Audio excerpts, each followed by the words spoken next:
Giolitti's office. Established in the late 1800s, Caffè Medail was a center of cultural exchange and entertainment for many years in Bardonecchia. Outside, overlooking Via Medail, was a small orchestra that brightened the day of passers-by. The courtyard was home to the first tennis courts, while the dining room on the first floor was home to the president's office. The only remaining photograph of Giolitti in Bardonecchia is of the statesman entering the courtyard of Caffè Medail. At one time, Giolitti's offices were in the so-called Casa Rossa red house next to the railway station, which is now painted yellow. The building later became the technical office for the tunnel builders and finally a house for the railway workers. The text we're about to hear dates back to the summer of 1912, the months when the peace talks between the Turkish government to end the war with Libya were taking place.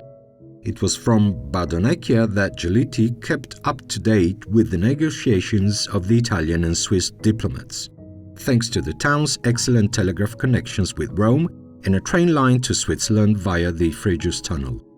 The journalist who reported the story of those days in Bardonecchia called the article Il Piccolo Braschi, the Little Braschi, referring to the palace that was home to the Ministry of Internal Affairs and the President in Rome. La Stampa newspaper, 26th of July 1912. On leaving Rome, does Honorable Giolitti forget to pack his sense of duty to the government in his summer suitcase? Honorable Giolitti's days in Bardonecchia are not much unlike the ones he spends in the capital. Here, as he does there, his timepiece gives him few hours for rest. Here, as he does there, he carefully watches over every move of the diplomat's schemes on the political chessboard. Here, as he does there, he maintains his methodical working habits, as every true worker does. The people of Bardonecchia are certain to meet him when he leaves his house in Borgo Vecchio to go to Borgo Nuovo, where there is the so-called Little Braschi offices, which consists of a modest residence.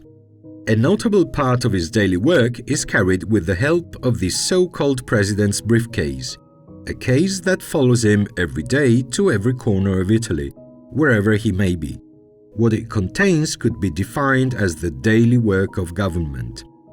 In fact, inside are all the actions each minister has taken during the working day.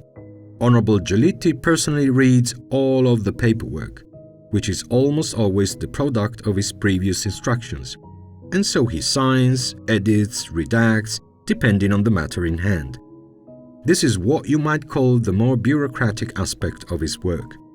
With regard to urgent matters of a particularly political nature, he uses telegrams via a special line that connects Little Braschi in Bardonecchia with the real and more important Braschi in Rome. Only when he legitimately feels he can put the final word on the last document will Honorable Giolitti concede himself a little rest, which he dedicates to walks in the countryside.